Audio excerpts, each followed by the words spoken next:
के सामने आप देखें कि तीन संत श्री अकाल तीन सुदर्शन के द्वारा ठंडा पिलाया जा रहा है। आपको बता दें कि सिख धर्म गुरु के 5वें गुरु श्री गुरु अर्जन देव जी के तो आप देख पा रहे हैं कि संत शिरोमणि के सम्मान में यहाँ पर ठंडा पिलाया जा रहा है। आइए चलते हैं, क्या कुछ कहना है सभी तीन संत श्री अकाल तीन सुदर्शन का, क्या कुछ कहना है, क्या कुछ वह यह सेवा का। काफी ट्रैफिक यहाँ पर रहता है और काफी गर्मी अभी हो रही है। गर्मी को देखते हुए पूरे ठंडे की जो है व्यवस्था की गई है।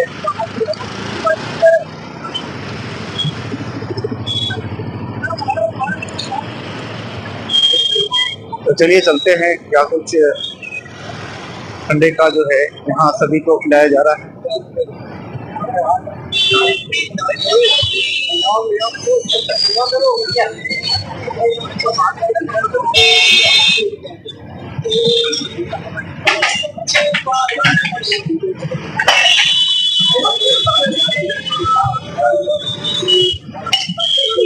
आप देखिए कि बड़े ही प्रेम भाव के साथ सभी को ठंडा परोसा जा रहा है।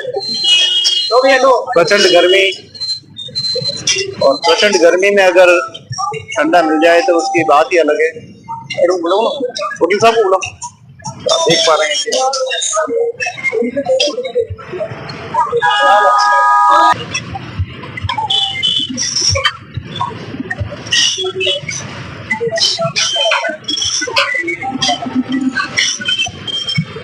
तो बड़े ही भाव के साथ सभी की सेवा जो है वो की जा रही है।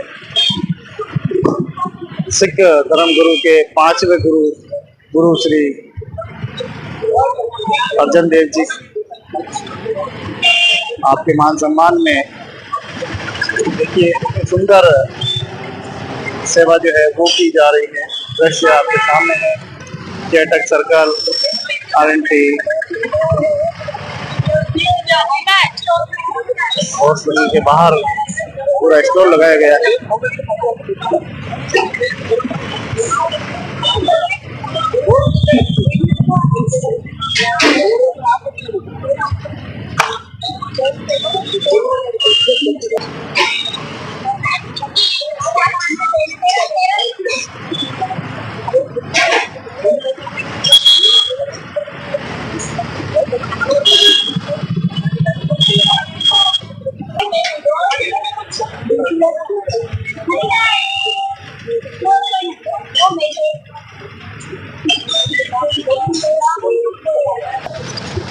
वाहिगुरु जी का खालसा, वाहिगुरु जी की फतेह। आज सिखों के 5वें गुरु श्री गुरु अर्जन देव जी की शहादत जो 10 तारीख को आ रही है, उसी के चलते टीम सत श्री अकाल GMR इंफ्रा और टीम सुदर्शन लॉ कॉलेज ने एक छोटा सा प्रोग्राम ऑर्गेनाइज किया है, जिसमें हम छबील सेवा कर रहे हैं। हमारे जो गुरु जी थे, उन्होंने जिस तरह से शहादत दी थी, उनकी शहादत को नमन करते हुए हम सब ने एक छोटा सा छबील का प्रोग्राम ऑर्गेनाइज किया है। और इतने तसीहे दिए जाने की भी बात, हमारे गुरुजी ने कहा 13 किया मीठा लागे, उसी को हम फॉलो करके एक छोटी सी हमारी अपील भी और आपसे गुजारिश है कि आप सब भी आइए इस सेवा के पावन कार्य में, आप हमारी मदद कीजिए और आगे यहाँ पे छबील जरूर पहुंचिए। ये सब आप लोगों के साथ से ही हुआ है। हमारे ग्रुप वाले सब ने एक छोटा सा अपना कंट्रीब्यूशन करके 10 निकाल के छोटी सी सेवा करी है। हम अभी इसको रेगुलर लगाएंगे 10 तारीख तक। हमारे 5वें गुरु जिनका शहीदी दिहाड़ा आ रहा है 10 तारीख को, उसी के चलते ये प्रोग्राम चल रहा है। गुरु अर्जन देव जी जिनकी शहादत हुई थी, तो हम आगे भी कोशिश करेंगे कि लगातार चलता रहे। गरीबों को और जरूरतमंद को, जहाँ पे इतनी धूप पड़ रही है, पानी की व्यवस्था नहीं हो पा रही, तो हम कोशिश करें छबील की सेवा। और हमारा मेन पर्पस यही था MB हॉस्पिटल के बाहर लगाने का, कि जो गरीब आते जरूरतमंद आते हैं, जो हॉस्पिटल में बहुत देर बैठते हैं, जिनको खाने पीने की भी व्यवस्था नहीं होती, तो हम यही कोशिश कर रहे हैं कि उनका कुछ मिल सके, उनको ठंडा शरबत उनके अंदर जाए। इसी के चलते हमने मानव सेवा का प्यार कर रहे हैं। मैं आयुष अरोड़ा, एडवोकेट आयुष अरोड़ा, 3 सत श्री अकाल से। तो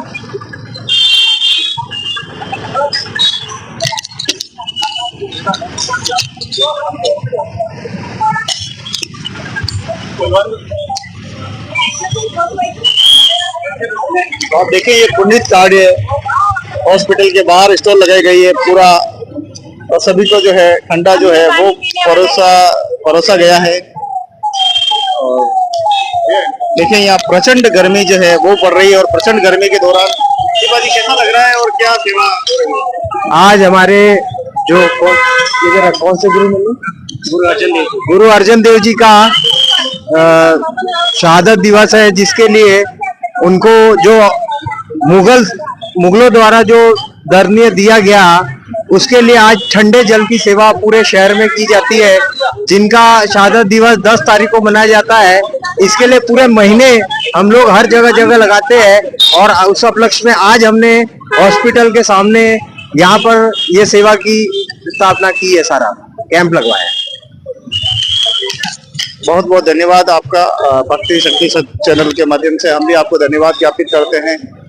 इतना परोपकारी कार्य आपने किया है, और इस प्रचंड धूप के इस कहर में आपने ये सेवा कार्य करके मानवता का संदेश दिया है। बनाओ यार।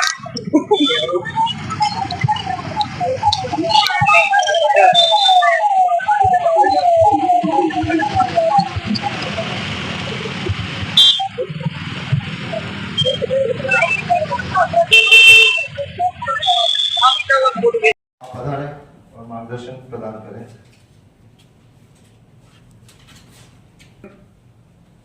दिवस के सप्ताह भर के कार्यक्रम के मुख्य आदरणीय अध्यक्ष सारंग देव साहब, आदरणीय अनंत गणेश त्रिवेदी साहब, भाई भरत जी, और कार्यक्रम में विराजे हुए सभी सम्मानित बंधु होते हैं। वैसे पर्यावरण के साथ 75 वर्षों में आजादी के बाद जितनी मतलब छेड़खान हुई है प्रकृति से, छेड़खान के अंदर कितना प्रकृति का विनाश हुआ है। मैं कोई भाषण नहीं दूंगा, मैं भी आपके चैम्बर में बैठा हुआ था, तो मैं अपने जीवन की घटना बताऊंगा जिसका साक्षात गवाह मैं हूँ। सन 1974 में मेरा पहला बेटा हुआ। उस दिन तक घर में पंखा नहीं था। पहला पंखा 125 रुपये देकर मैं लाया। बच्चा हुआ था, लगा गर्मी है, उसके पहले गर्मी का ऐसा नहीं था, घर में पंखा था, ला नहीं सकते थे ऐसा नहीं था, पर जरूरत नहीं थी। ये सत्य घटना बता रहा हूँ।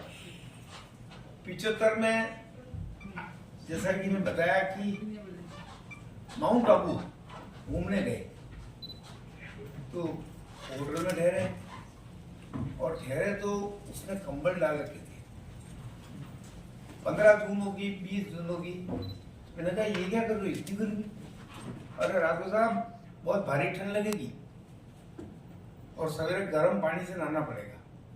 तो मुझे उस समय आश्चर्य हुआ, पर मेरे सामने हो ये सब हुआ। रात को वास्तव में ठंड लगी।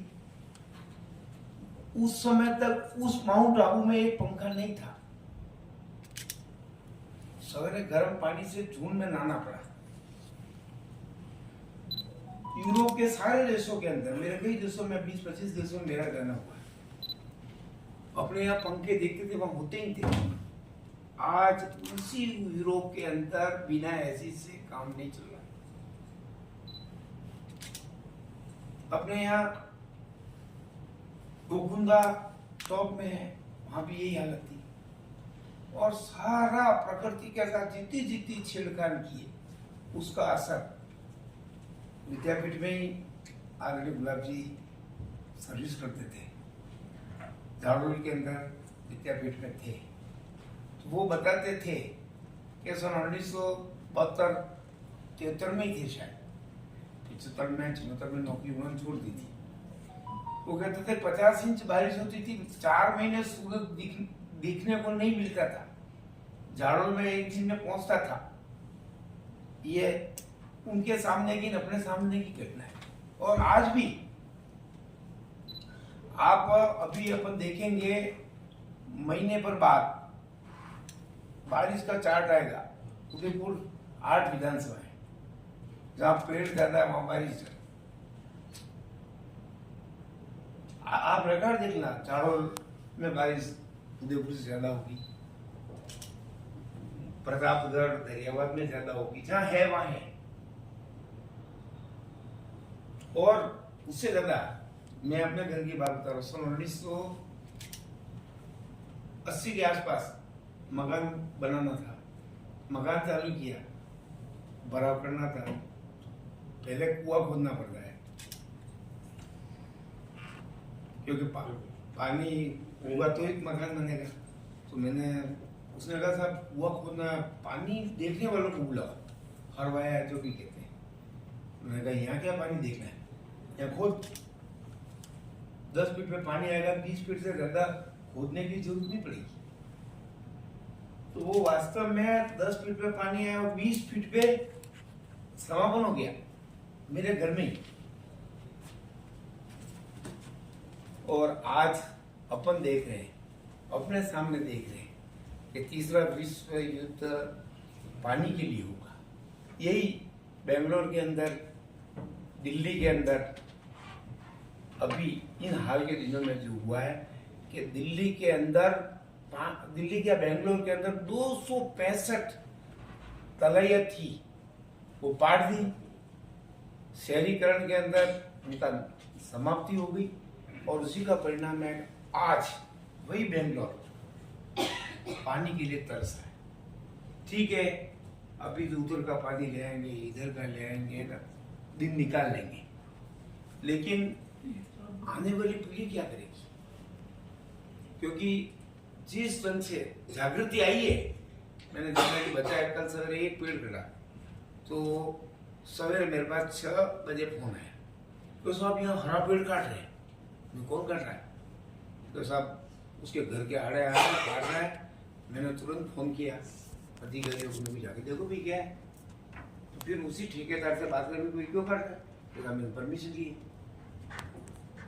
ये बात सही है, 1700 रुपये देकर उसने परमिशन ली, लेकिन हरा पेड़ काटने की क्या आवश्यकता है? जब तक प्रशासन खुद ये नहीं माने कि भाई ये अवरुद्ध है, हमारे लिए व्यवस्था के लिए, किसी इंपॉर्टेंट काम के लिए काट नहीं सकता है।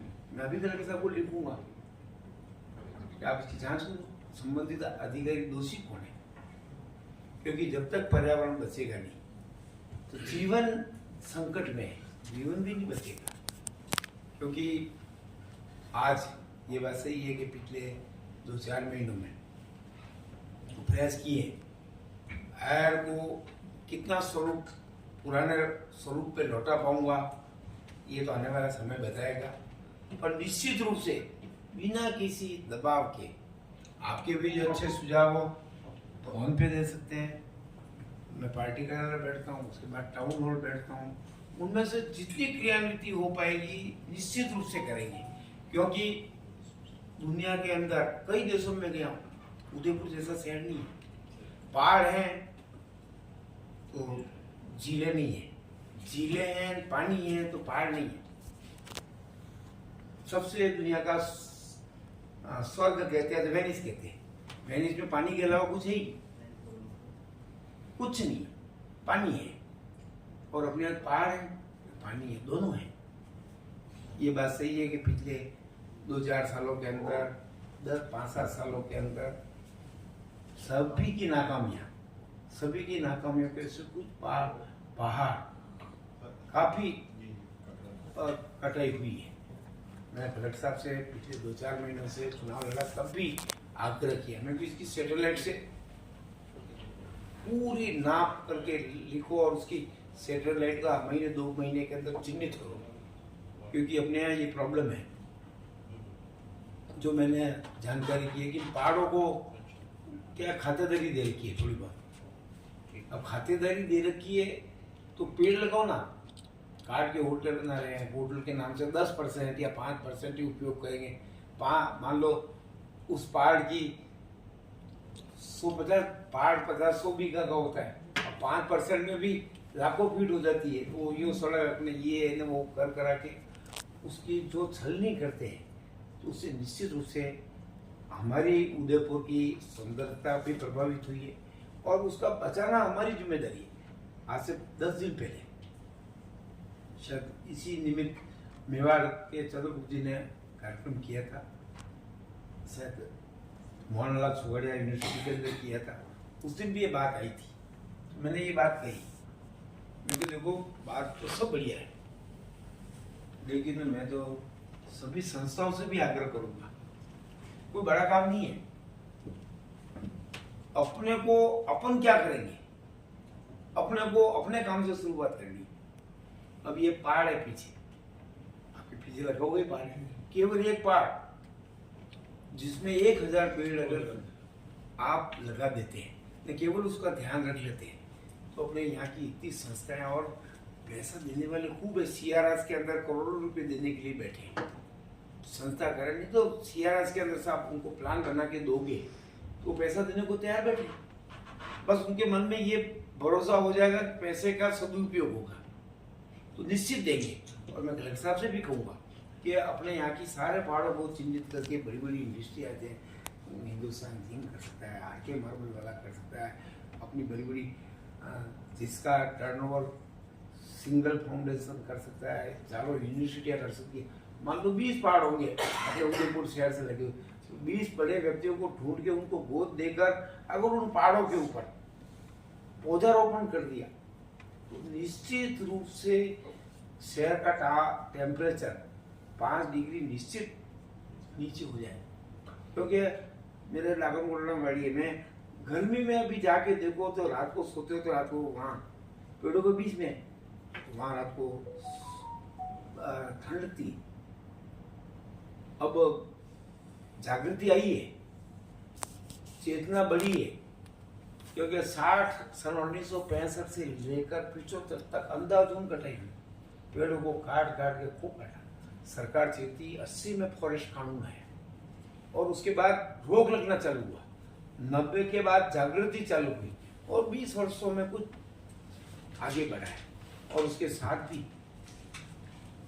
जीने के लिए हर जीव जिंदा रहना चाहिए। एक बात कह के अपनी बात को खत्म करूंगा कि सन 1960 के अंदर, जहाँ तक चाओ लाई देश के चाइना के प्रधानमंत्री थे,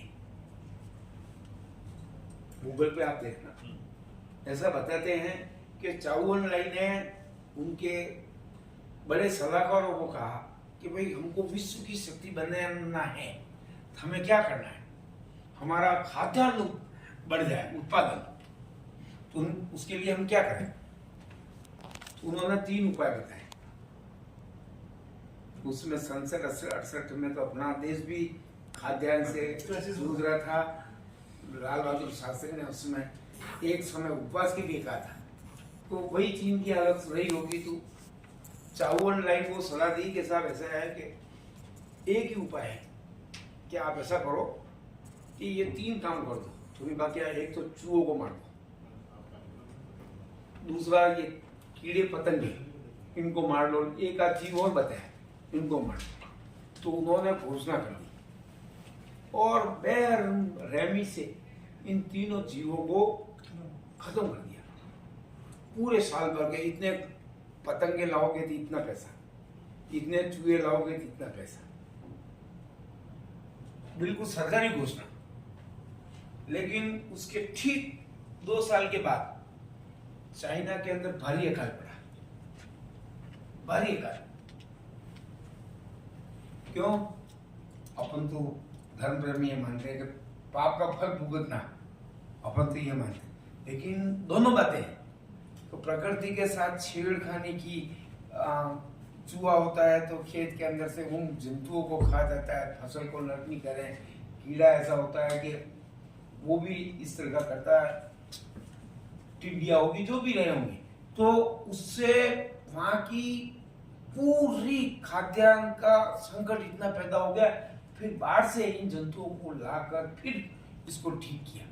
तो मेरा कुल मिला के कहना ये कि जितनी पेड़ों को जिंदा रखने की आवश्यकता है उतना ही इन जंतुओं के ऊपर भी पर्यावरण का ये दूसरा भाग है, इनको भी जिंदा रखना आवश्यक है। तो निश्चित रूप से सरकार इसमें चिंतित है, प्रयास कर रही है, लेकिन स्वयं सेवी संस्थाओं को भी मेरा आग्रह है, मैं जिलाधीश महोदय से भी आग्रह करूंगा कि अपने शहर के 20 पहाड़ चिन्हित कर लो, 20 होंगे अंदाज, 25 होंगे, इससे ज्यादा नहीं है, और उनको चिन्हित करके इन सब बड़ी बड़ी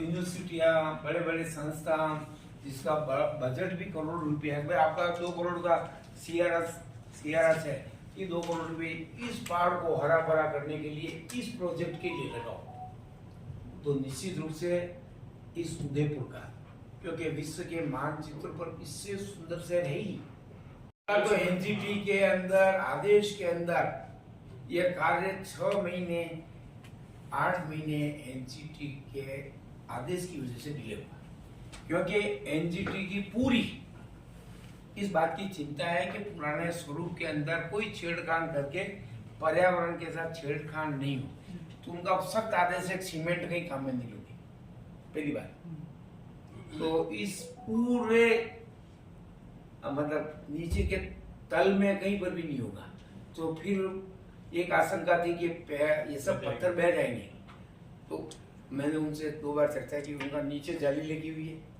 बीच में पत्थर है, ऊपर भी जाली लगी हुई है, तो इसलिए आप इस बात से निश्चिंत हो जाए। और फिर 5 जगह पर चेक डैम है छोटे, ये पानी न उसमें भी ऐसा बहा नहीं, 5 जगह एनीकट बने हुए हैं, तो उसको भी खोलने का सिस्टम है, तो 4 महीने तो खुला, 3 महीने खुला रखेंगे, बारिश, और जैसे बारिश लास्ट पे आएगी तो प्रयास करेंगे उनको बंद कर देंगे, तो ये 3 किलोमीटर तक भरा हुआ रहेगा पानी, लास्ट वाला पानी रुक जाएगा। और उसके बाद जो 30 फीट की वैन बनाई है टनल, तो उसमें भी जो सीवरेज ट्रीटमेंट प्लांट का शहर का पानी आता है वो उस नदी में नहीं जा रहा है, उस सीवरेज ट्रीटमेंट प्लांट का पानी उसमें साल भर बहेगा, बीच वाले में, क्योंकि साल भर वो एनीकट, साल भर का मतलब ऐसा मानना है कि 6 महीने तो ये निकाल देंगे कौन, एनीकट और बरसात, और 6 महीने उसके अंदर वो पानी बहेगा, वो वेस्ट वाटर होगा ना। हाँ वेस्ट वाटर, पर वो पानी वो ऐसा मानते हैं कि आप पी लो, अब पिए नहीं पिए पर वो तो ट्रीटेड होगा तो ही पी सकते हैं। हाँ वही ट्रीटमेंट प्लांट से ही है ना, वही है। अच्छा वहां से होगा फ्लो? हाँ वहीं से पानी साफ पानी भरा है, साफ पानी, बिल्कुल साफ पानी आएगा, फिर वो बह के उदय सागर में जाएगा, तो वही होगा, पूरा प्रयास कर रहे हैं, ग्राउंड वाटर रिचार्ज होगा। हाँ वो सारे प्रयास कर रहे हैं। और अभी बस ये यही आया था, मैं स्वयं से फोन कर रहा था, भाई साहब का अभी फोन है, भाई साहब कोई 23 तारीख को आप जब रहो तो ऐसा सोच रहे हैं, तो उनका यार मैं भी देखता हूँ, मैं भी रिपोर्ट लेता हूँ, ये भी करता हूँ, मेरे को 2-4 घंटे विजिट के रख लेना, सुझाव का, ताकि इनमें से क्या पत्थर भी 2 इंची लगा रहे थे, उसको 4 इंची किए, तो 75% तो जो आशंका है वो अपने काम के बलबूते पर ठीक हो जाएगी, लेकिन हो सकता है 10-15% अगर कुछ कमियां रहेगी, तो गुलाजी भाई साहब भी ये चाहते हैं कि इसका 1-2 महीने देख लो, उसके बाद करेंगे, जो कमियां रहेगी उसको ठीक होने के बाद करेंगे। तो मेरा आपसे आग्रह है कि कोई न कोई, जिलाधीश महोदय से भी आग्रह करूंगा, इन सबसे आग्रह करूंगा कि शहर से लगी हुई जितने पहाड़ है, अगर इनको हमने पूरी तरह से वृक्षारोपण करके हरा भरा कर दिया, कटने के अंदर तो रोक लगेगा, और मैं प्रयास करूंगा, क्योंकि यहाँ एक टेक्निकल मिस्टेक और है क्या कि पहाड़ों के ऊपर सारी खातादारी है, और खातेदारी के अंदर कोई डिग्री लिखी हुई है कि 15 डिग्री तक काट सकते, अब 15 डिग्री की परिभाषा कहीं लिखी नहीं है, तो उसके अंदर ये उस कानून का लाभ उठा के छलनी कर रहे हैं। ये बात सही है, बाकी सिंगल फाउंडेशन वाले कुछ कर रहे हैं। सुकेर से प्रतापनगर जो रोड जाती है उसके सामने वाला पहाड़ है, वो उनका पूरा, हाँ तो वो सभी संस्थाओं से बात करके अभी इस बारिश के अंदर हम प्रयास करेंगे कि सभी जो अपने आसपास की पहाड़ियाँ हैं इनको कोई न कोई संस्था हाथों में ले लें और हाथों में लेकर उसको साल भर संभालें, तो उससे निश्चित रूप से उदयपुर की सुंदरता बढ़ेगी, पर्यावरण बचेगा और हमारी पुरानी धरोहर। और सर पेड़ भी वो लगवाए जाए जो अपने मेवाड़ के हैं, ताकि वही करेंगे सब, देखो एक्सपर्ट। और मतलब आप सोचो कि आज की टेक्नोलॉजी से उस समय की टेक्नोलॉजी या हमारे महाराणा किस लेवल के उनकी थिंकिंग थी कि आज पिछोला का पानी फतेह सागर का पानी उदय सागर और आयर से लेकर लास्ट उदय सागर बागोलिया या जो भी है, और इधर गोवर्धन सागर, और फिर अभी सोच रहे हैं कि ये नेला तालाब तक भी जावे, उदय सागर से वल्लभनगर। हाँ, तो इसलिए पूरी आज ये 250 साल पहले भी ऐसा हुआ है, इस तरह की रचना की गई है। निश्चित रूप से हमारे पूर्वज उन्होंने जिस धरोहर को हमें थाली में परोस के सौंपा है, तो हमारा उत्तरदायित्व है कि उनकी कसौटी पर हम खरे उतरे हैं कि आज इस सौभाग्यशाली शहर को जो अपनी विरासत है उसको बचाएं। आपने बुलाया, सम्मान दिया, उसके लिए बहुत बहुत धन्यवाद। आप जय भारत।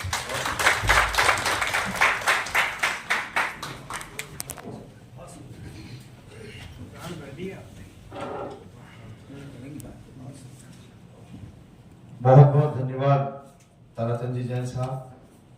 और कुछ निश्चिंतताएं हमारे अंतर्मन में बढ़ी हैं कि जिस प्रकार से सरलता से सहजता से आपने सारी जानकारियां दी सदन को और हमारे विद्यार्थियों और सभी उपस्थित अतिथियों को, तो हमें वास्तव में लग रहा है कि एक पर्यावरणविद ही हमारा जनप्रतिनिधि है। और जहां भी तो आश्वस्त तो है, लेकिन बिल्कुल भी आश्वस्त ऐसा नहीं कि 100% आश्वस्त है। हमें इतना आश्वासन हुआ है कि हमारे जनप्रतिनिधि जागरूक है।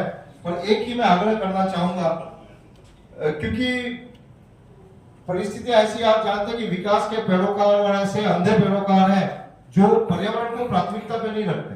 तो कम से कम ये जो विकास के नाम पे जो विनाश हो रहा है, इस पे आप अंकुश लगाने के लिए एक योद्धा की भांति और क्षत्रिय की भांति खड़े रहे, तो हम शीश कटाने के लिए आपके साथ हैं। कई बार, क्योंकि कई बार अक्सर होता है, हमने सुना भी है कि अरे ऊपर फोन आई गयो, जयपुर आई गयो, दिल्ली आई गयो।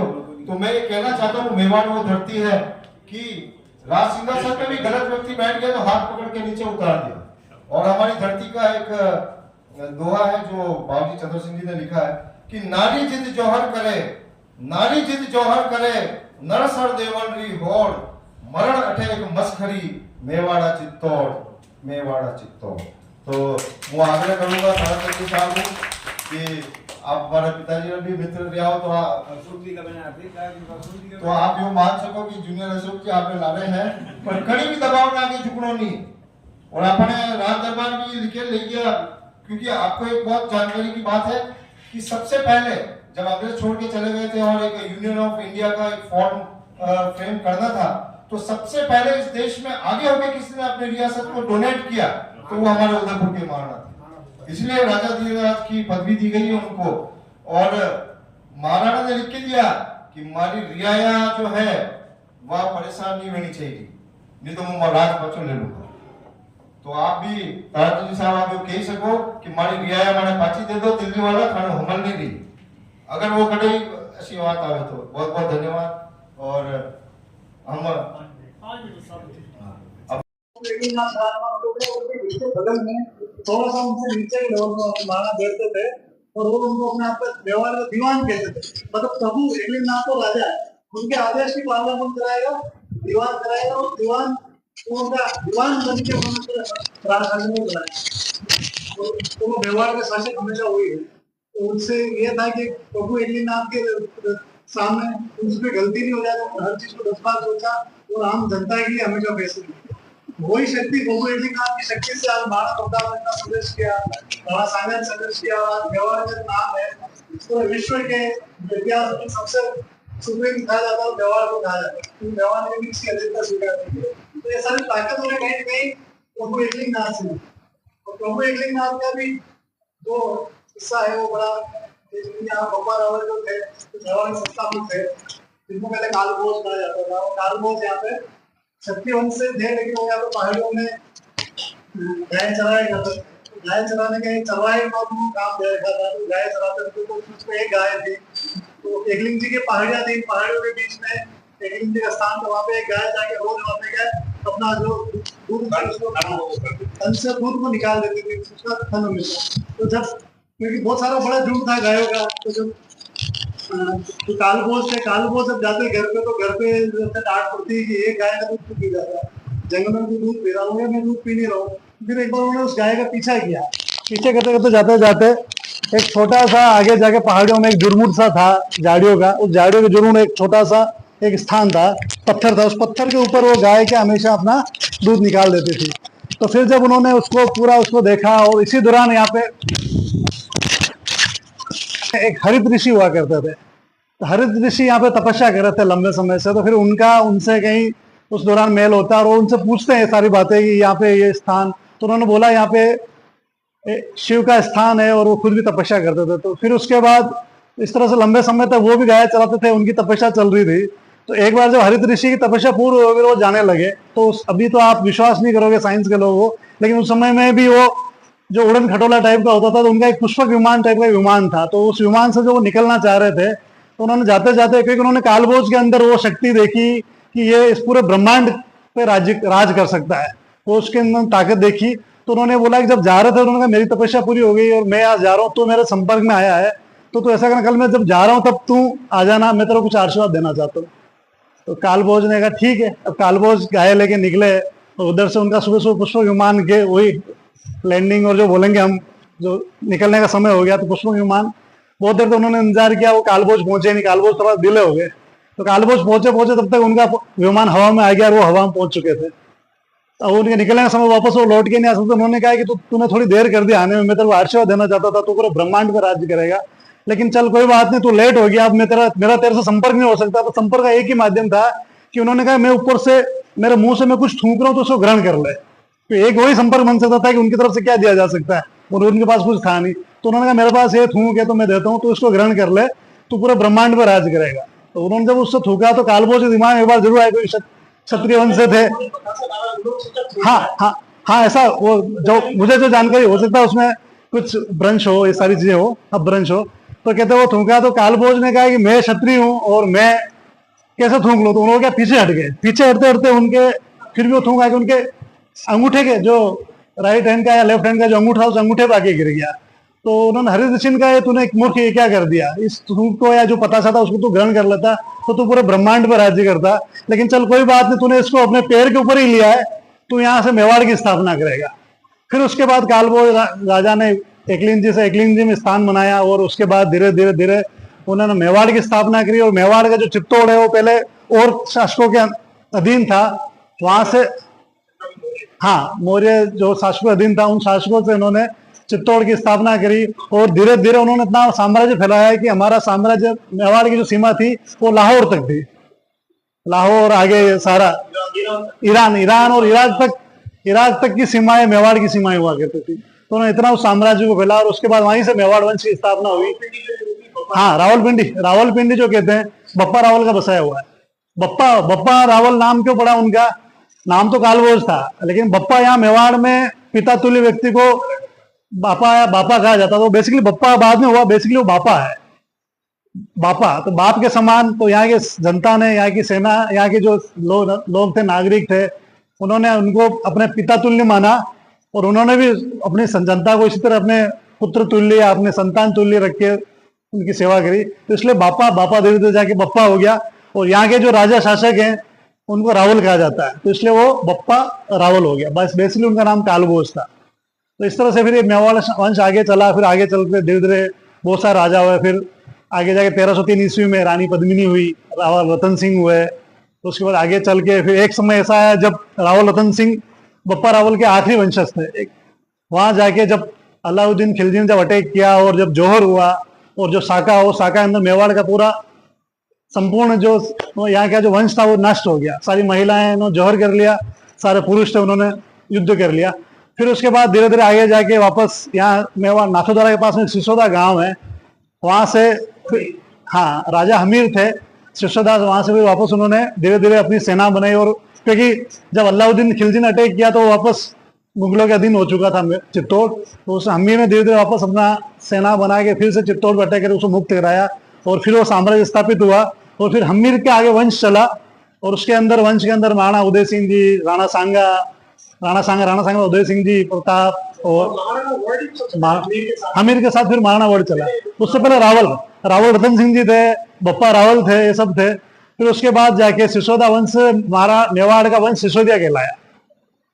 मेवाड़ वंश तब से वहां सिसोदा गांव से आए तो इसलिए सिसोदिया हुआ, वहां से महाराणा हुआ है।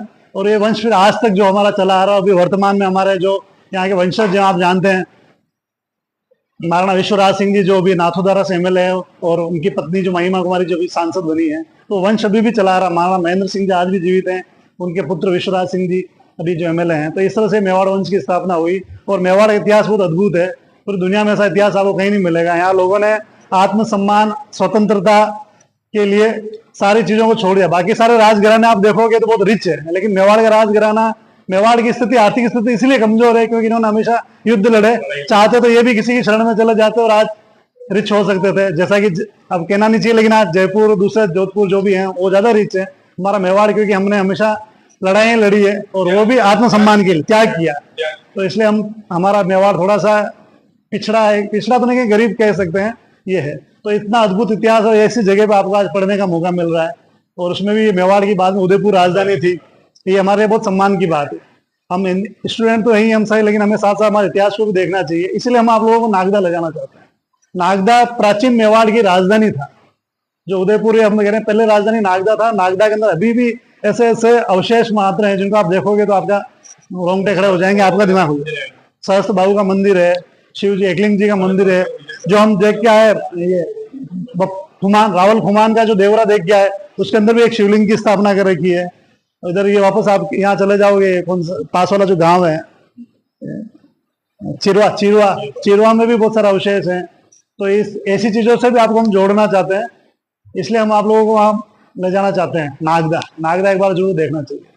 तो इतनी जानकारी मेरे को थी, इतनी जानकारी मैंने शेयर की। और बाकी इसे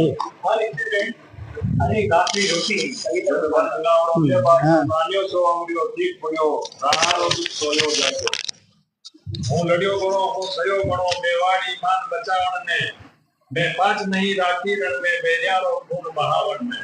पर आज लगतो देखो हूँ जद आंसुओं ने रोटी ने, राजकमल ने रोटी ने, छात्र धर्म ने भूलूं हिंदवाणी छोड़ी। बहुत अच्छी कविता है, आपको सबको याद करनी चाहिए। और उदयपुर रेलवे ग्राउंड से सीधा दृश्य आप देख पा रहे हैं, जहां क्षत्रिय कुमाऊं समाज क्रिकेट प्रतियोगिता का सीधा आयोजन हो रहा है। क्या कुछ आयोजन हो रहा है, कितनी टीमें इसमें भाग ले रही हैं, उसके बारे में हम बताएंगे। दृश्य बहुत ही रोमांचिक है, खेल मनोरंजन और तालियों की गड़गड़ाहट के साथ सभी खिलाड़ियों का उत्साहवर्धन करते हुए खिलाड़ी, और उस तरफ सामने बैठे हुए हैं श्रोता खिलाड़ी। हालांकि खिलाड़ी आप देखो कि चप्पे चप्पे पर मौजूद है। तो एक खिलाड़ी आ रहा है, दूसरा खिलाड़ी जा रहा है।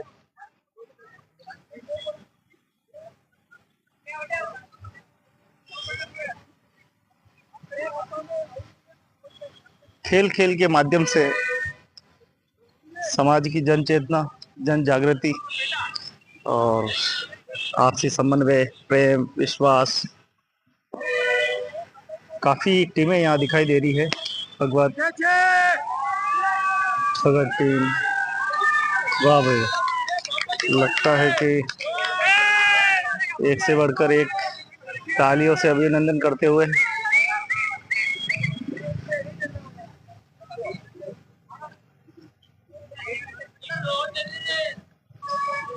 छांव का आसरा लिए हुए सब खिलाड़ी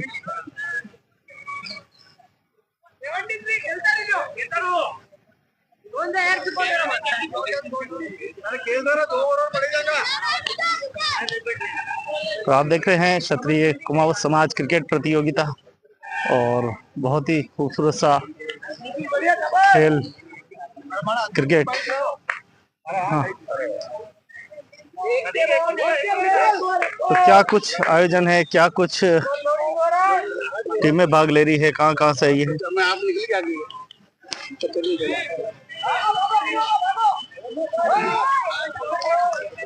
हाँ युवराज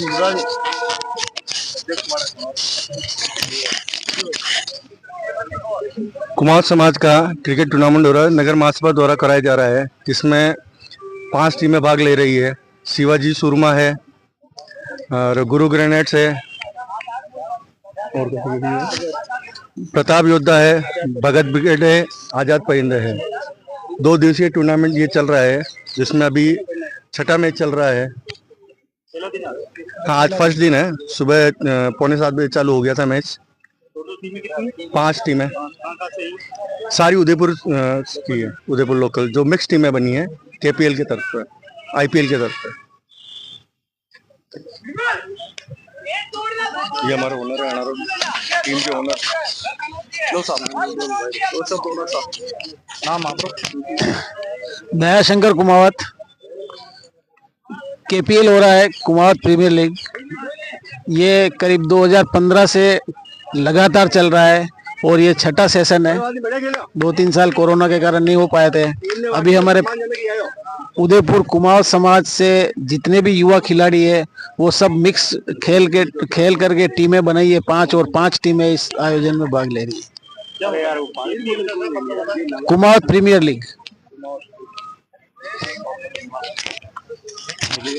तो आप देख पा रहे हैं क्रिकेट टूर्नामेंट का ये सीधा आयोजन है। चलिए चलते हैं खिलाड़ियों के पास। क्या आनंद ले रहे हैं? एकदम शानदार। क्या नाम है? नितेश कुमावत। क्या लग रहा है? बस चल रहे थे, धूप के अंदर केपीएल चल रहा है। ज्यादा है? खिलाड़ियों का उत्साह काफी ज्यादा है, धूप से भी ज्यादा एकदम। हमारे खिलाड़ी खेल रहे हैं, अंतर्राष्ट्रीय खिलाड़ी सारे। तो आप देख पा रहे हैं कि इतनी भीषण गर्मी के अंदर भी टूर्नामेंट 2 दिवसीय आयोजन हो रहा है। कुछ पेड़ की छांव में छोटे बड़े सब खिलाड़ी बैठे हुए हैं, बड़ा ही आनंद ले रहे हैं। तो केपीएल क्रिकेट प्रतियोगिता का 2 दिन। क्या लग रहा है, क्या कुछ हो रहा है? नहीं, बहुत अच्छा लग रहा है। हमारे समाज की जो 6 टीमें खेल रही हैं, बहुत अच्छा प्रदर्शन रहा है बच्चों का सबका। सुबह से लगे हुए हैं, अभी 6-7 मैच हो चुके हैं और 2-3 मैच बाकी है आज। जो 10 ओवर के मैच है और टोटल 6 टीमें यहाँ पे। लेट तक खेलेंगे? हाँ, लेट तक खेलेंगे आज। तो कल भी रहेगा, कल सेमीफाइनल रहेगा और फाइनल मैच रहेगा कल। क्या कुछ खिलाड़ियों का उत्साहवर्धन देख रहे हैं? क्या नहीं, बहुत अच्छा जोश है। सब यंग बच्चे खेल रहे हैं अभी। सब जो भी मतलब एज में हो गए तो बैठे ही सब साइड में, वो सब यंग बच्चे खेल रहे हैं अभी। हमारे बच्चे खेल रहे हैं सब। खेल का मतलब ये होता है? बिल्कुल बिल्कुल, मतलब ये होता है। खली तो आप देखता है। बिल्कुल बिल्कुल, हम वही कर रहे हैं सब जने। हम खाली खलियों को उत्साहवर्धन करना है बच्चों सबका यहाँ पे।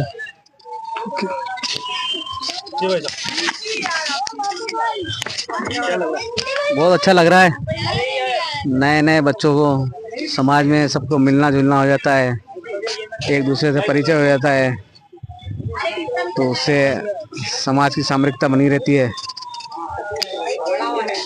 गर्मी में प्रचंड गर्मी का प्रभाव तो है, लेकिन ग्लूकोन डी वगैरह चलता रह रहा है, खाना चलता रह रहा है समाज की तरफ से, ऑर्गेनाइजर की तरफ से। तो एंजॉय पूरा चल रहा है। फल फ्रूट बच्चों को मजे आनंद के लिए। खाने की व्यवस्था भी करी हुई, खाना भी है, सब कुछ है। धन्यवाद। तो आप देख पा रहे हैं यहाँ उत्साहवर्धन के लिए पूरी टीम मौजूद है, जो हर बॉल पर क्षमता वर्धन करती है। कैसे करते हो बताओ?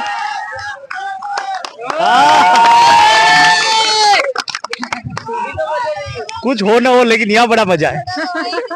मजा ही तो चाहिए। हाँ, तो ये कह रहे हैं मजा ही चाहिए और मजा लेते रहना चाहिए।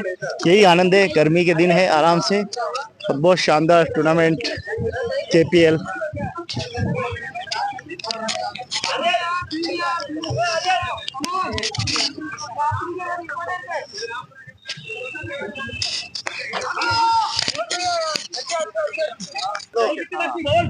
तो आप देख पा रहे हैं व्यवस्था बड़ी, छाछ वास सब आनंद लेते हुए, कोई कमी नहीं है।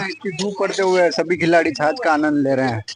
यही मजा। दीप कुमार एमएलए के अध्यक्ष रह चुके हैं। हाँ, क्या बात है।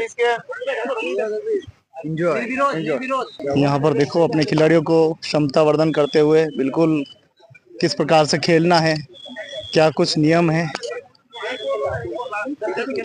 तो कुमावत समाज क्रिकेट प्रतियोगिता।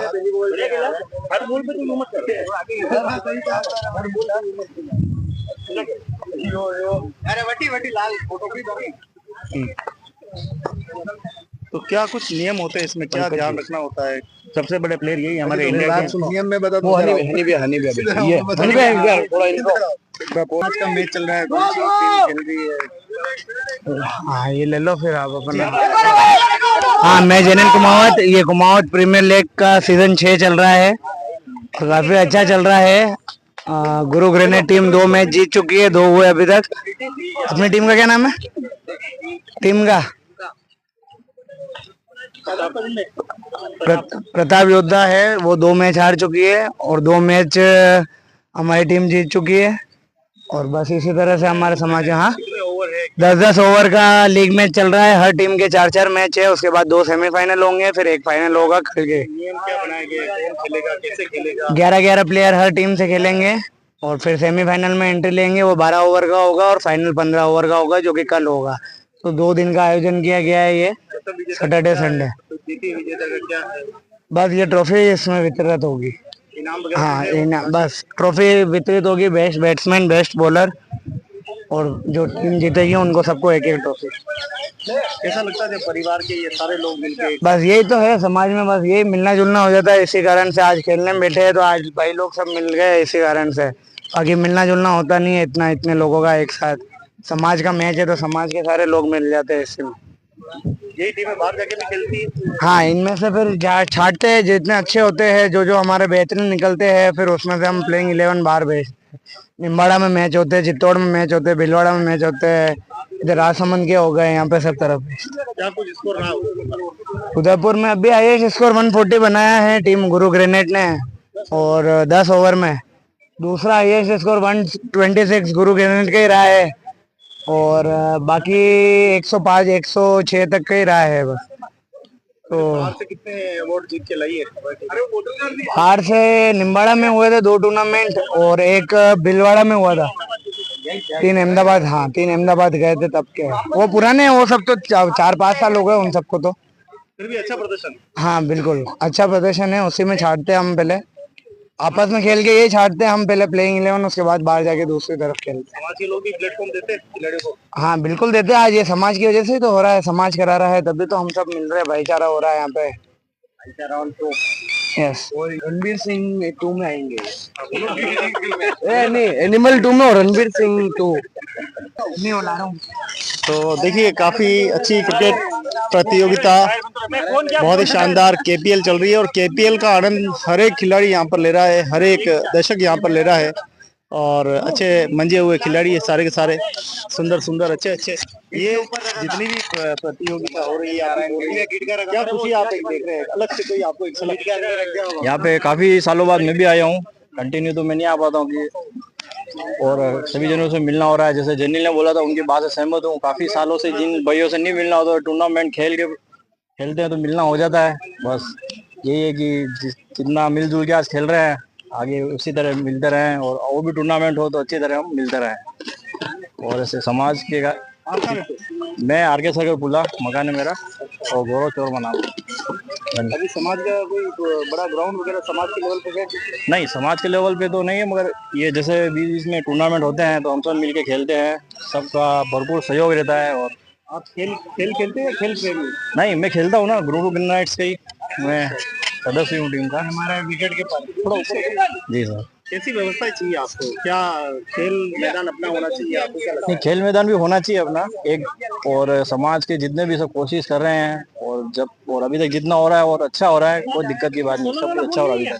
मैं भी काफी सालों से आया हूँ खेलने, तो अभी तक देखा है सब अच्छा चल रहा है। धन्यवाद। अभी एक नई पहल हुई है कि जितने जन उतने पेड़ समाज लगाएगा। जी जी, ये शुरुआत कैसी लगी आपको? बहुत अच्छी चल रही है। जितने पेड़ होगा तो जैसे आप देख रहे हैं गर्मी में ऐसे काफी चल रही है, तो बाबा उदयपुर में लाइटों की समस्या आ रही है अभी, तो वो नहीं आएगी। अगर इसी तरह पेड़ लगाते रहेंगे तो आने वाली पीढ़ी के लिए काफी अच्छा रहेगा। और मैं भी इससे जुड़ा हुआ हूँ, मैं जो उदयपुर में पेड़ वगैरह लगाते हैं, इन्वायरमेंट से जुड़ा हुआ हूँ, तो हम भी कोशिश करते हैं। एक अनोखी पहल है, जितने समाज के लोग हैं उतने पेड़ लगाएंगे कुमाऊं समाज। जी जी, ये नई जरूर पहल। जरूर करेंगे ऐसा सबको, और साथ जोड़ेंगे कि जितने पेड़ लगेंगे उतना हमें फायदा होगा। जितना कि अभी हम देख रहे हैं कि उदयपुर में लाइटों की बहुत समस्या आ रही है, जितनी एसी वगैरह जब चल रहे हैं तो वो लोड के खाती, तो वो भविष्य में ऐसी दिक्कत नहीं आएगी। तो सभी भाइयों से निवेदन है कि पेड़ लगाएं और सहयोग करें। ये कुमाऊं समाज क्रिकेट प्रतियोगिता का ये 2 दिवसीय आयोजन उदयपुर के रेलवे ग्राउंड में हो रहा है। और देखिए सभी मजे हुए खिलाड़ी, सभी एक से बढ़कर एक युवा खिलाड़ी यहाँ पर मौजूद है और अपने अपने बैट और बल्ले का प्रदर्शन कर रहे हैं और समाज की जीत को सहभागी बने हैं। हमारे बीच में एडवोकेट एवं हमारे प्रकृति प्रेमी भरत जी कुमावत हमारे साथ में हैं। आइए कुछ उन विचारों को लेकर चलेगा। आज समाज जो प्रगतिशील हो रहा है और समाज इनको और आगे क्या बढ़ाना चाहता है, समाज क्या करना चाहता है, मैं क्या करना चाहता हूँ। जी स्वागत है।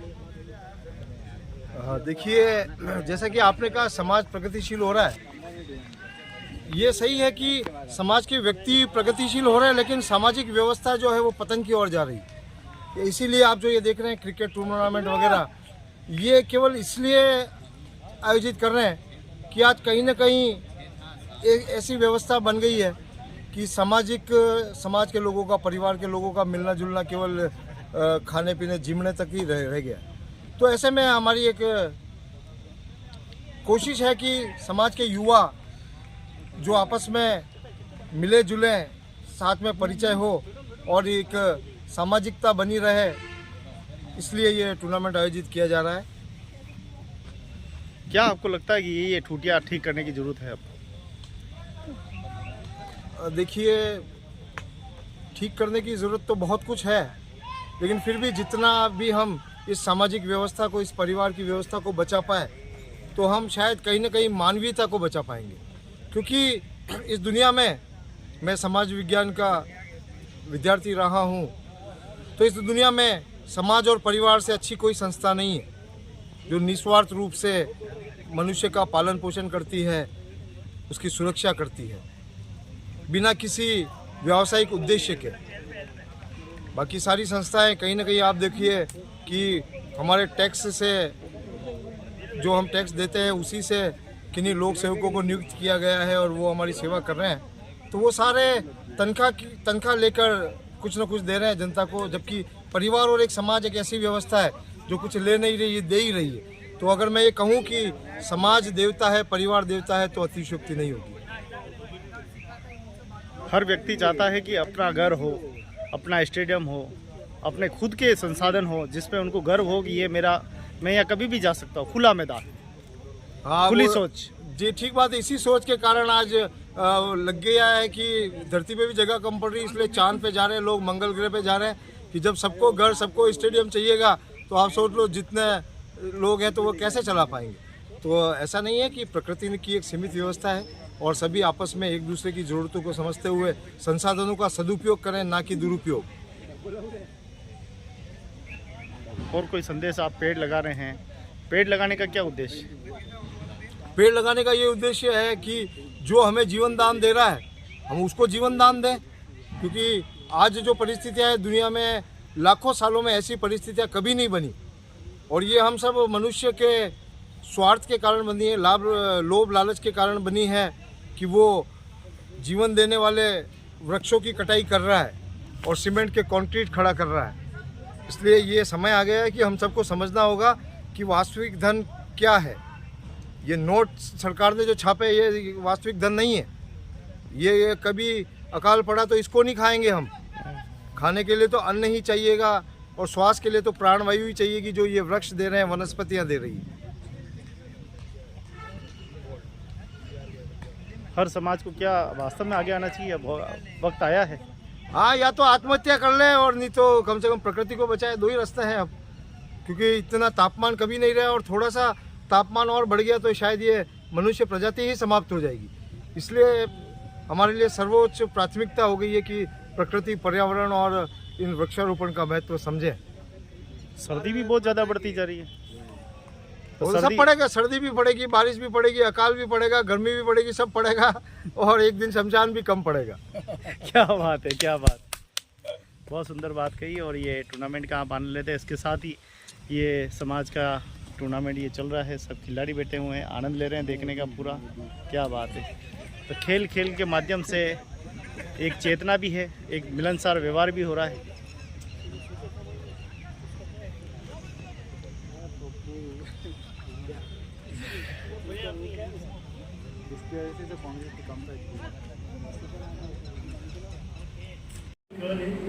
एक टांग कट गई मगर स्वामी को सुरक्षित पहुंचाया। स्वामी भक्त बेजोर अश्व चेतक घोड़े को नमन करे।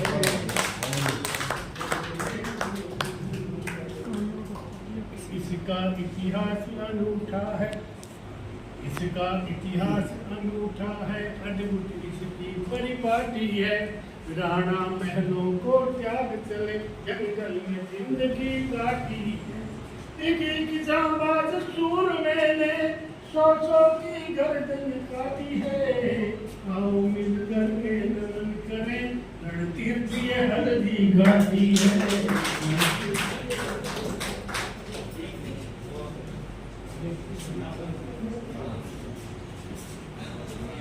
आदरणीय श्रीराज जी के उपन्यास से स्वागत के लिए मैं श्रीमान जगदीश जी से आग्रह करूंगा कि आप आगे पधारें। श्रीमान जगदीश जी, आप आगे पधारें और श्रीराज जी का पर्ण ओढ़ा करके स्वागत करें।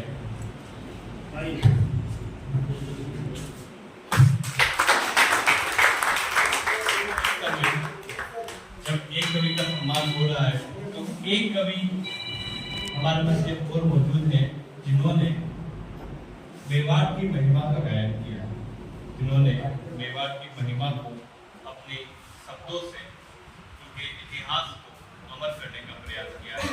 मैं आदरणीय ऐसे ही हमारे लक्ष्मण सिंह जी कर्नावट साहब का आभार व्यक्त करता हूँ। साथ ही ललित जी पांडे साहब से आग्रह करता हूँ कि आप उनका उपकरणा ओढ़ा करके स्वागत सम्मान करें, क्योंकि कवि के शब्दों में वह प्रभाव है जो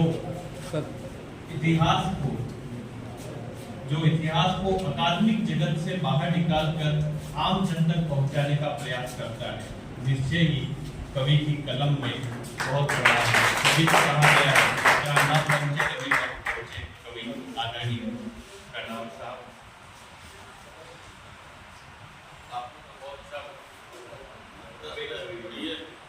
इस समय स्मरण करना आवश्यक है। 2 शब्द से मैं आग्रह करूंगा कि आप 2 शब्द में अपनी बात करें।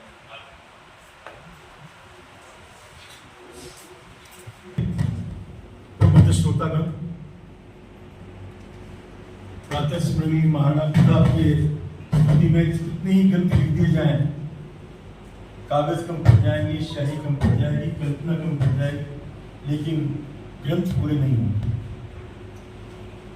मुझे आग्रह किया गया है तो मैं सिर्फ 2 छंद सुना करके प्रताप के प्रति अपनी भावना व्यक्त करूंगा। अपने ही वंश को काटने हेतु मान सिंह तनकर आया।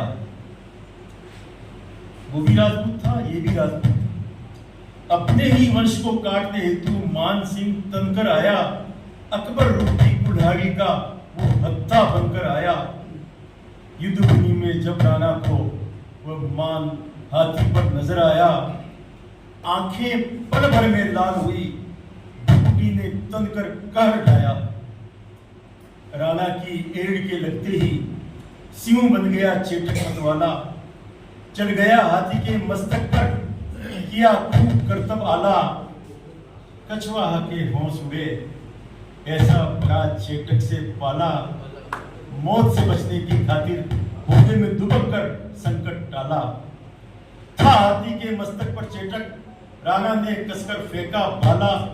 बच गया दुबक कर मान सिंह, होठे को तोड़ गया भाला। ये बहुत लंबी कविता है, लेकिन मुझे मालूम है कई वक्ता बोलेंगे और मैं इतनी ही बात करके अपनी कविता को विराम देता हूँ और मानव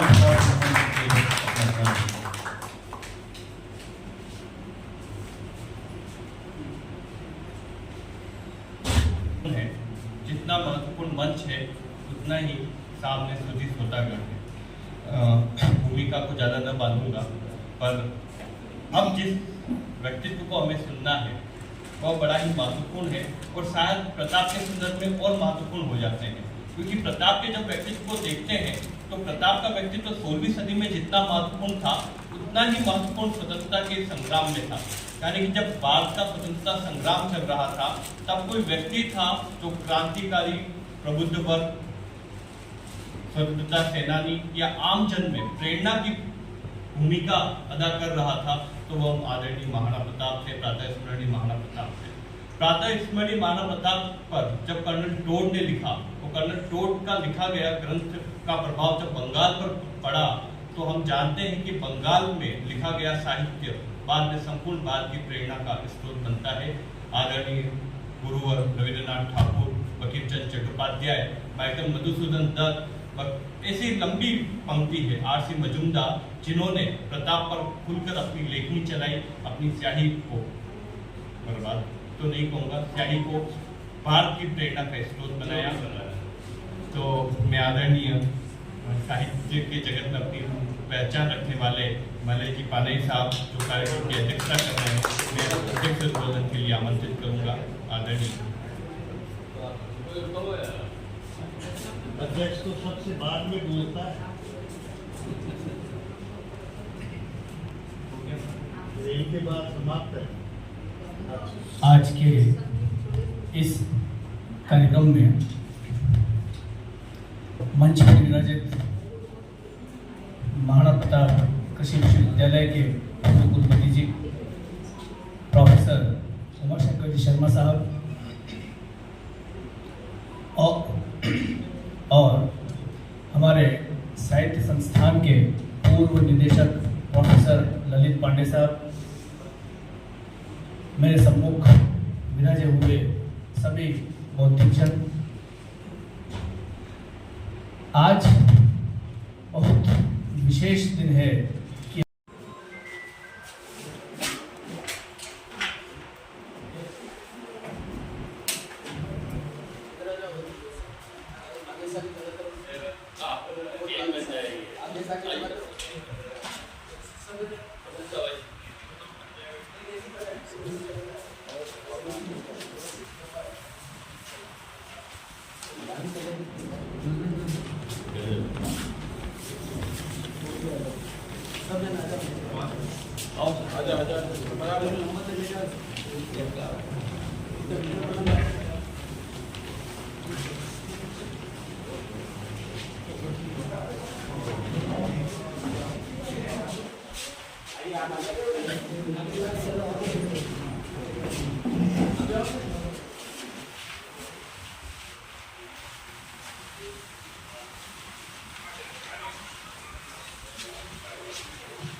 जैसे ही यह अद्भुत पल है, शायद इसने एक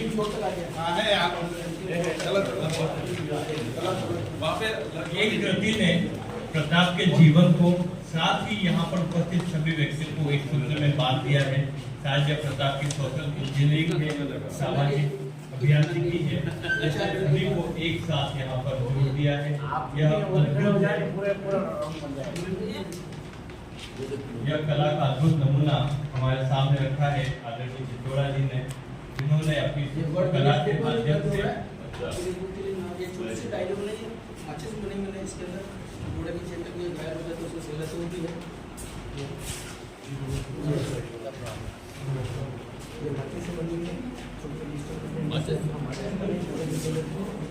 से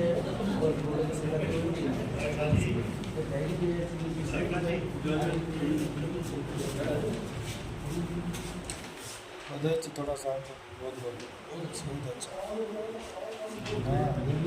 अलग ही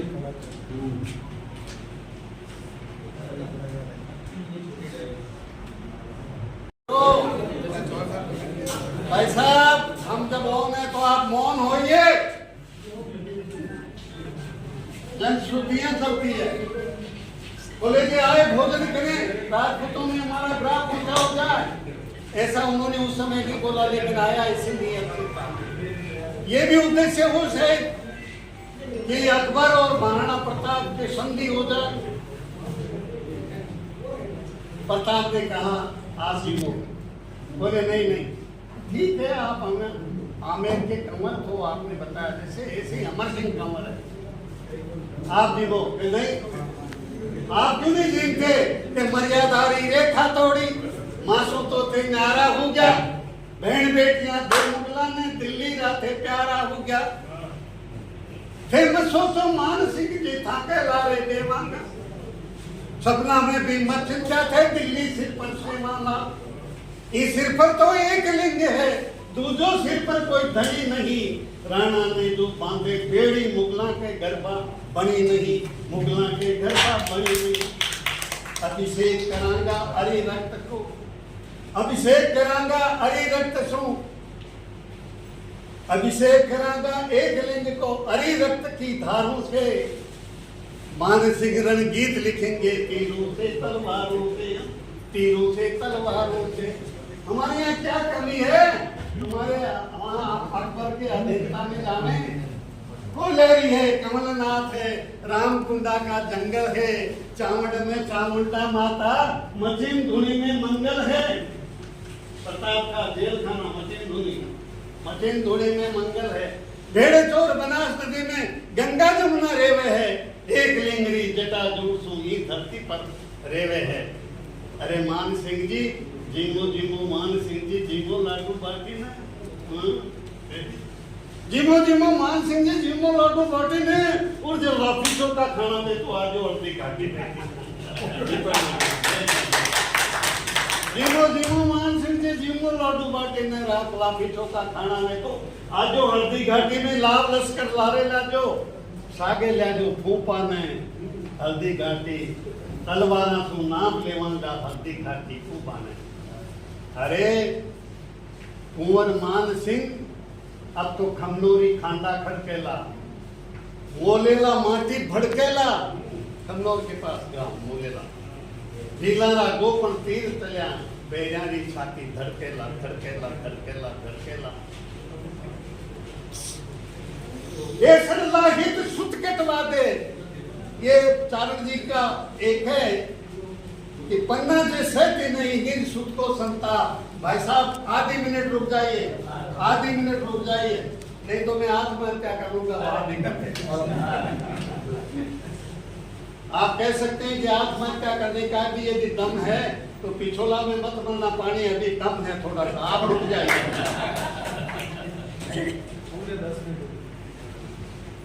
देसर लाहित सुत कटवा दे, एड़ी जग में मात कटे, हमारे घास की सूखी रोटी आगे थारे दिल्ली की औकात कटे, दिल्ली की औकात कटे। मानो मानो मान सिंह जी मान्या मान रेवेलो नहीं मान्या मर जात कटेगी, जगत दोगलो केवेलो, जगत दोगलो केवेलो। अंतिम आमेर अमर रे जावेला, आमेर अमर रे जावेला, मंगड़ा में बात पछे को दी, और दिल्ली में पूछ हिलामणिया मूछा प्रताप जचे को नहीं। मानो मानो मान सिंह जी मेरी श्रद्धांजलि है। प्रताप का व्यक्तित्व इस ढंग का है कि राम सा तंवर आता है, 3 पीढ़ियां एक साथ रक्त तराई में कट करके मर जाती है। करण सिंह जी ने महाराणा जी वहां छतरियां बनाई जाती है। प्रताप का व्यक्तित्व है, जो भी आता है स्वतंत्रता की बलिवेदी में प्रताप के नेतृत्व के कारण अपना शीश चढ़ाते हैं। अरे झाला मान नव युवक है, जो ही उसका सिरस प्राण उठाता है प्रताप होता है। मन्ना साहब कई कर्या हो यो अंधाता आप रहोगा तो ही मेवाड़ है, नहीं तो नहीं रहेगा। इसलिए मेवाड़ की रक्षा के लिए और मैंने भी शौक जो देखे सिर त्राण कैसे होता है, मेरे दादा अज्जा ने भी संघर्ष से लिया था। और मैं राज करने के लिए नहीं, मरण लियो मकवान, मरण लियो मकवान। महाराणा प्रताप की एक पत्नी झाली थी और झाली ने कहा, हतले वे धन सींचना जग में भ्रात अपार, हतले वे सिर सींचियो झाला तू बलिहार, हतले वे सिर सींचियो राखो राण शरीर, झाली बेनड़ ली लियो चूड़ो चुंदड़ चीर, चूड़ो चुंदड़ चीर। जय प्रताप, जय चेता। धन्यवाद।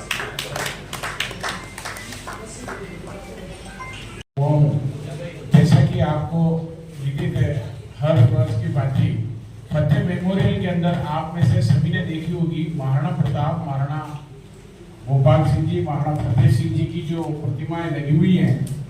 तो hotel association, Maharana Pratap guide association और भी एक दो संस्था द्वारा सवेरे 6 बजे से पुष्पांजलि, दूधाभिषेक, जलाभिषेक किया जाता है और 7 बजे पुष्पांजलि की जाती है। तो मेरा आप सभी से हाथ जोड़ के निवेदन है कि अगर आप सवेरे 7 बजे, 7 से 7:30 बजे का प्रोग्राम रहेगा, आप पधारेंगे तो बड़ा अच्छा रहेगा। दूसरा, मैं इस मंच से चौबे साहब को धन्यवाद देना चाहता हूँ। अभी बात चल रही थी, चौबे साहब को धन्यवाद किस रूप में देना चाहता हूँ कि ये वो एक मोतियों की माला है जिसके ऊपर वो माणिक होता है, एक गांठ जो बनती है। तो मैं जहां तक समझ रहा हूँ, मैं इनके सानिध्य में और मैं और मेरे पिताजी लगे रहते हैं, तो ये सबको बांध रखने का जो काम करते हैं वो ये है। दूसरा, अभी आपने भी वो महाराणा प्रताप का किया। और दूसरा, गिरी जी जो गुरु जी हैं, इनके बारे में भी क्या कहूँ मैं। कहा जाता है एक बार सभी जने विद्वान जन इकट्ठे हुए, मेरा धर्म बड़ा, मेरा इतिहास बड़ा, मेरा किताब बड़ी, मेरा ये बड़ा। जो गुरु जी कह रहे हैं मेरे को लास्ट में बोलने के लिए दिया, तो ये था लास्ट में पड़ी हुई थी गीता हिंदू की, तो उसने उठे सब किताबें गिर गई।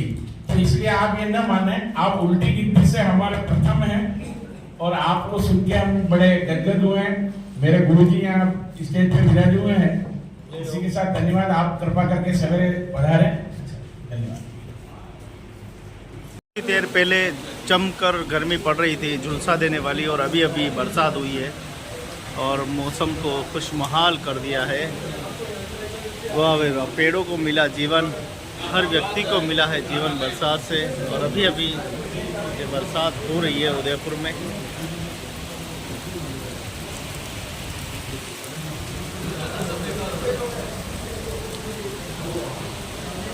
जल है तो जीवन है।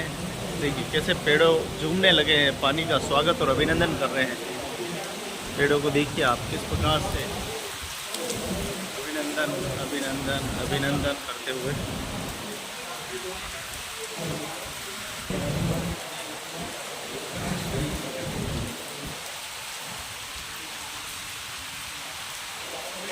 प्रकृति की अद्भुत लीला निराली है। देखिए अभी तक झुलसा देने वाली गर्मी पड़ रही थी और अब कहीं बरसात होकर एक उम्मीद की आज जगी है। बरसात ने स्वागत और अभिनंदन किया है। पहली बरसात है आज इस तरह से, और हल्की हवाएं, झूमते हुए पेड़ बरसात का किस प्रकार से धन्यवाद ज्ञापित कर रहे। देखिए जैसे खुद पेड़ बोल रहे हो, बरसात आपका धन्यवाद, जल देवता आपका धन्यवाद।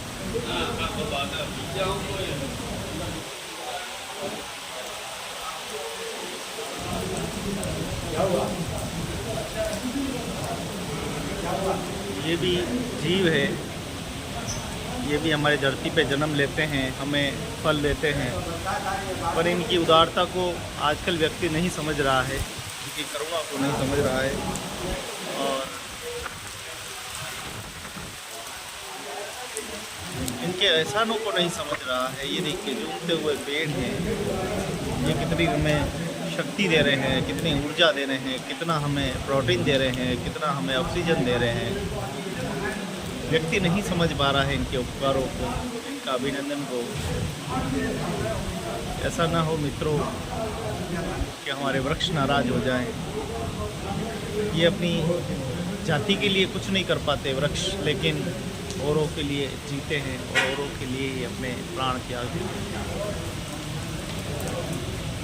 झूमते हुए ये पेड़ है।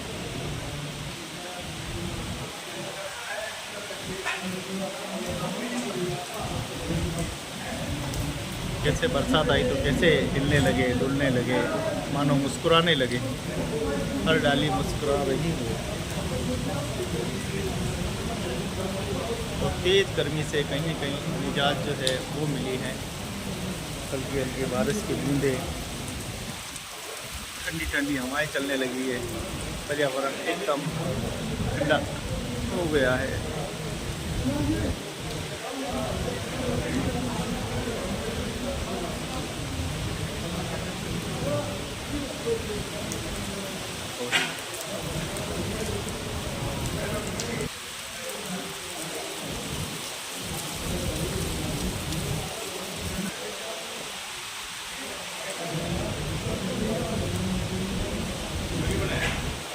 तो आप देख रहे हैं कि कितना खूबसूरत सा दृश्य देख रहे हैं। और झूमते हुए पेड़, मुस्कुराते हुए पेड़, बारिश का देखिए किस प्रकार से अभिनंदन कर रहे हैं।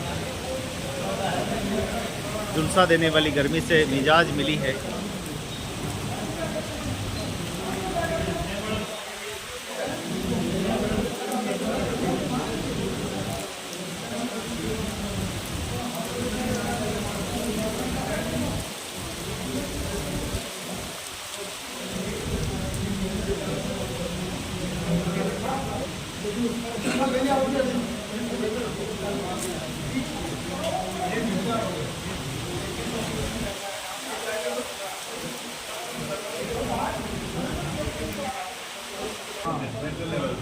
तो गुरुदेव क्या देख रहे हैं पेड़ों में आप? ये इस मौसम की पहली बरसात आई है। और क्योंकि हम वैसे भी निर्जला एकादशी के आसपास जब बरसात आती है और अगर अच्छी बरसात हो जाती है एक पहाड़ के बराबर, मेवाड़ में कहते हैं, तो मक्का का बोना भी शुरू कर देते हैं। तो मुझे लगता है अब कोई ज़्यादा दूर नहीं है। आज बीज हुई है, 8-10 दिन में अगर दोबारा बारिश आ जाती है तो लोग बावणी भी करना शुरू कर देंगे। मक्का, ज्वार, बाजरा, दलहन, अपने उड़द, मूंग वगैरह। ये आज बरसात हुई है तो इससे क्या, एक तो जो पेड़ पौधे होते हैं ये भी जीवित प्राणी हैं और इनके सारे पत्तियों की धूल मिट्टी जो है वो साफ हो गई। तो ऐसा लग रहा है कि ये भी प्रफुल्लित हो रहे हैं, हंस रहे हैं, खिलखिला रहे हैं और बहुत सुंदर एक दृश्य हो गया है जो हमारे सारे सबको मन को भा रहा है। और ये अब सारे जो एसी चल रहे हैं नहीं चल रहे, अब एसी की कोई ज़रूरत नहीं है। मुझे लगता है अगर ये रात उस रात को चादर ओढ़ के सोना पड़ेगा इस जून की गर्मी में भी। और ये नीम के हैं, शीशम के हैं, मीठा नीम है, अमरूद है, ये सारे फलदार वृक्ष छायादार। पीपल है, नीम है, वट वृक्ष है, इनका तो बड़ा अपना महत्व है। और ये पीपल तो जैसे 24 घंटे ऑक्सीजन देता है, रात को भी ऑक्सीजन देता है, दिन में भी ऑक्सीजन देता है। जैसे अपना तुलसी देता है, तुलसी भी पौधा जो घर में लगाना है तुलसी लगाता है। हाँ, नीम और ये पौधे लगाने लोगों ने कम कर दिए। आज हमारी कार खड़ी करनी हो तो छाया के लिए ढूंढते हैं, और नहीं तो गर्मी में वो पूरा हॉट बाउल बन जाता है जब घर में गाड़ी खड़ी करते हैं। और वो जब 10 मिनट तक एसी चलता है तब जाके वो ठंडी होती है।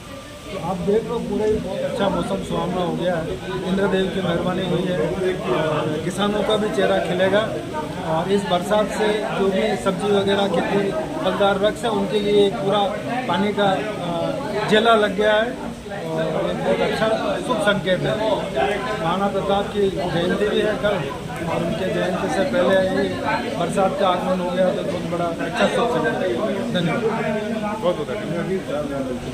देखिए झूमते हुए पेड़, नाचते हुए पेड़, यही आपके ज्ञान का प्रतीक है। और धीरे धीरे देखिए बरसात का पानी जो है आने लगा है।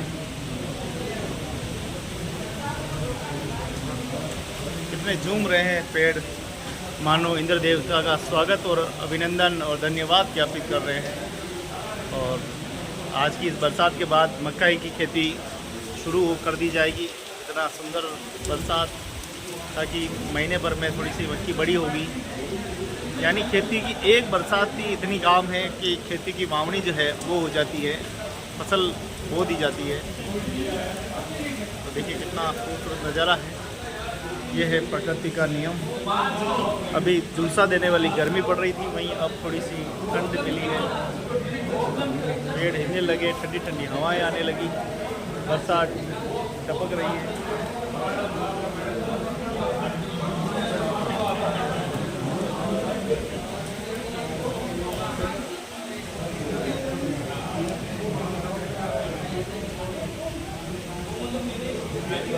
शहर को गर्म हवाओं ने और धूप ने झंझोड़ के रख दिया। वहीं आज कहीं न कहीं राहत मिली है और उदयपुर में आप देखिए हुई बरसात, तेज हवाओं के साथ बरसात हुई है और नगरवासियों में कितनी लहर है। हर कोई गीला हो जाना चाहता है, हर कोई यहाँ पर देखिए बरसात का पानी जो है बिल्कुल रोड पे जो है वो दिखाई दे रहा है। और आज ये हुई बरसात से काफ़ी कहीं न कहीं राहत जो है वो मिली है। भले गीले आ जाए उसका डर नहीं, लेकिन ये पसीने की राहत जो है वो बहुत ज़्यादा थी। इतनी ज़बरदस्त गर्मी से गुजरे हैं कि पूरा कपड़ों को निचोड़ लो, इतना पसीना हो रहा था। परवाह नहीं, अब भले ही गीले हो जाए कोई परवाह नहीं, लेकिन आप देख सकते हैं कि उमंग ज़बरदस्त है और ठंडी ठंडी हवाएं और मौसम, ऊपर बादल, बहुत ही शानदार माहौल जो है वो हो गया है। देखिए मेरी गाड़ी भी 32 की स्पीड से चल रही है क्योंकि फिसलन हो सकती है। अभी बरसात हुई है, चिकनास कहाँ पे भी हो सकती है, कोई गारंटी नहीं है क्या क्या क्या हो जाए।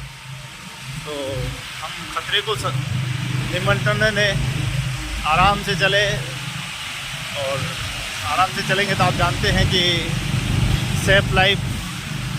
उदयपुर में हुई बरसात से अभी शाम के समय 6 बजे के बरसात हुई है और बहुत ही ध्यान रखे तो चौराया पार करना पड़ रहा है। लोगों में काफ़ी खुशी है। देखिए चारों तरफ पानी से खुशी की लहर हो गई है, ठंडा माहौल यहाँ पर हुआ है। लोग इस ठंड का लुत्फ उठाने के लिए देखिए अपने घरों से कहीं न कहीं बाहर निकले हैं। आज शनिवार का दिन है तो कल रविवार का दिन, अगर कल भी बरसात होती है तो आप समझ सकते हैं कि किस स्तर पर लोग खुशी मना सकते हैं। तो चलती शाम के साथ लोग अपने अपने घरों की तरफ लपक रहे हैं। ये देखिए कैसे लपकना चाहते हैं अपने घरों की तरफ, किसी भी मौक़ों को बिना गवाए। ओहो देखो मैडम जी तो बिल्कुल आ गए रोड के ऊपर, पता ही नहीं है कहाँ चल रहे हैं, क्या भरोसा ही नहीं है। तो गाड़ियों का ध्यान रखें, गाड़ी स्लिप भी हो सकती है, कहीं बंद भी हो सकती है। ये देखिए गाड़ी बंद होना बरसात में स्वाभाविक है, लेकिन ठंड में चल जाएगा। लेकिन गर्मी में गाड़ी को घसीटना बहुत मुश्किल है।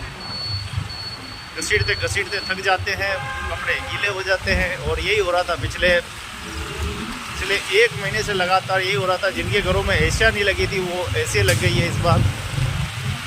लोग परेशान हो गए गर्मी से, इतने करवटें खाई। भले सर के ऊपर पैसे का कर्जा हो जाए कोई बात नहीं, लेकिन एसी ला के रहेंगे। और एसी लगा लिए सभी ने।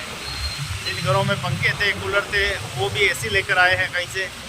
लेकिन आज इस ठंडी ठंडी हवाओं ने एसी की पोल खोल कर रख दी है। ठंडी ठंडी हवाएं इतनी बढ़िया आ रही है पूछो मत। और इसी प्रकार हवाएं आती रही तो किसी एसी की ज़रूरत नहीं है। प्रकृति तभी बचेगी जब हवाएं, ठंडी ठंडी हवाएं चलती है। पेड़ लगाओ, जीवन बचाओ, इसलिए पेड़ हवाओं से ही संग्रहण होती है। और ये झूमते हुए पेड़, नाचते हुए पेड़, इन्होंने आज बरसात का अभिनंदन भी किया। मान लो धन्यवाद दे रहे हो कोटि कोटि। वाह भाई वाह, क्या बात है। तो धीरे धीरे स्लोली हम सवीना, उदयपुर से उदयपुर से सवीना की तरफ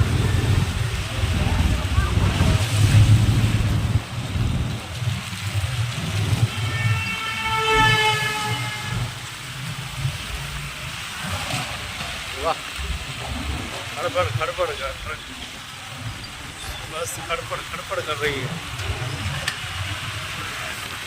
चारों तरफ ठंडा ठंडा माहौल एक बार हो गया है।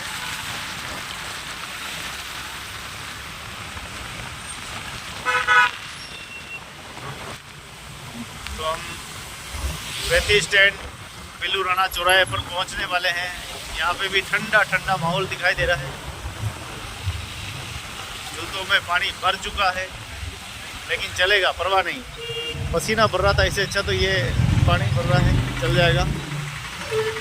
ये रही बिल्लू राणा जी की स्मारक, ये हमारी गिरवा तहसील, और ये लुढ़क लुढ़क कर चलती हुई गाड़ियाँ। अब मुझे किसी भी तरह इस गाड़ी को जल्दी पार करना है।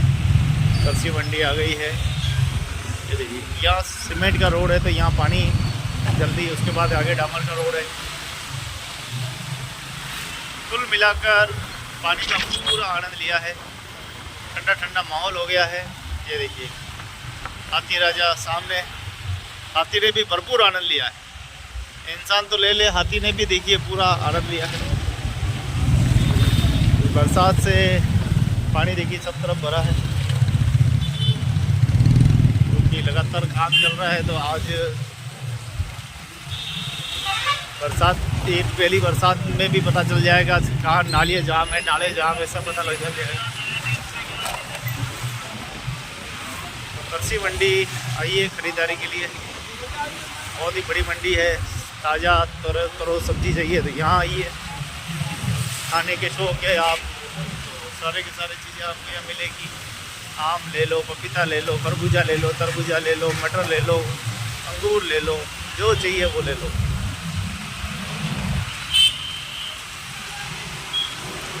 तो फल मंडी, फल फ्रूट सब्जी, तो लेते हैं दोस्तों, अलविदा। फिर मिलेंगे एक नई स्टोरी में, नए जोश के साथ। काफ़ी अच्छा नज़ारा आपने देखा है, और काफ़ी अच्छा नज़ारा मेरे चैनल पर आप देखते रहते हैं। आपकी प्रेम, ये देखिए गाड़ी खड़ी कर दी बीच में, कोई परवाह नहीं, कोई पीछे से ठोको या आगे से ठोको। कैसे कैसे लोग रहते हैं मेरे शहर में, इनको साला काला कौवा काट खाएगा।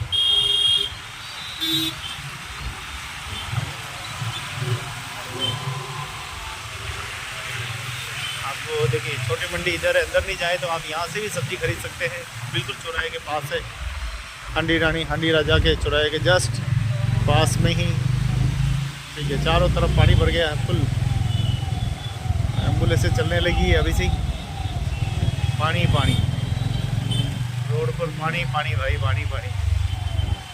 प्रताप जयंती कल है, कल तैयारी भी करनी है यात्राओं की, बड़ी बड़ी रैलियाँ होंगी। ऊपर ले लेता हूँ क्योंकि आगे पानी भरा है।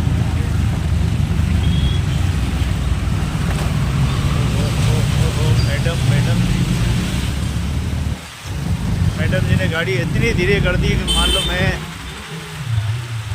अभी भी यही हालत है।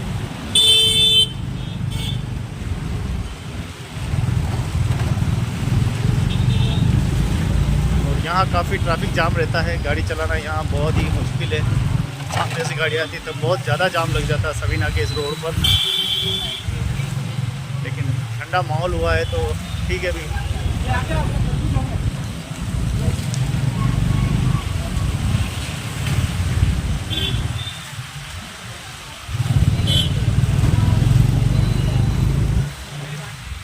ठंडा ठंडा माहौल हुआ है, थोड़ा सा नज़ारा ठीक दिख रहा है, पता ही नहीं चलता है कौन किधर निकल जाता है।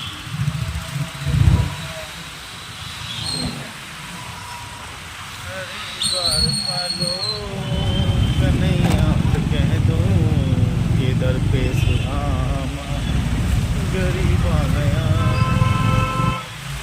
नसल पे है पगड़ी, नसल पे है जामा, बता दो कन्हैया।